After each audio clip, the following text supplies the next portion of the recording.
as we go throughout the evening. Matt, what do you got? Yeah, we're going to talk about kind of the wider view of what's going on right now. We do have this severe thunderstorm watch until 2 a.m. So this is going to go deep into the overnight hours. Look, this extends all the way down into southern portions of Wisconsin right now. So we are very concerned at all locations. As far as the individual threats here, we are concerned about some hail. We've already had some reports of large hail, but clearly the biggest issue is going to be strong straight line winds. We could have winds with this big line of storms anywhere from 70 to 80 miles an hour. As JD has already been talking about, we've had those wind reports already. We've had damage already in northern Wisconsin, but also a tornado threat because we've had multiple tornado warnings already here. And believe it or not, flooding is also going to be a concern. I know it's been very dry, but these storms are producing some intense rainfall. We've already had, some reports of 2 or 3 inches of rain so far with some of these storms. But let's track these all the way into southern Wisconsin, because if you're watching from Milwaukee or Kenosha, Madison, you're probably wondering when you're going to be impacted. And so I did a track on these all the way through and beyond midnight. So notice here in Milwaukee, right around midnight, if these storms continue at their current pace, which is right around 50 miles an hour,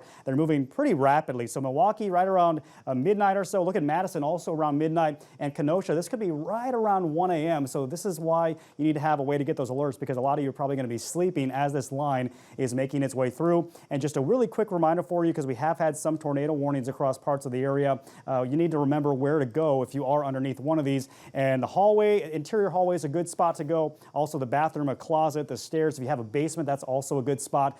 Cover yourself with blankets or mattress. You really want to avoid those windows or those outdoor walls, because that's really where it could get pretty dangerous. And also, JD, even though you might not be under tornado warning, it might be a good idea to take some of this advice, and maybe even just with these straight line winds, might be a good idea to head to the basement or an interior room later on tonight, especially as this line begins to move into southern Wisconsin. Yeah, we talked about it earlier, Matt, and thank you very much about how some of those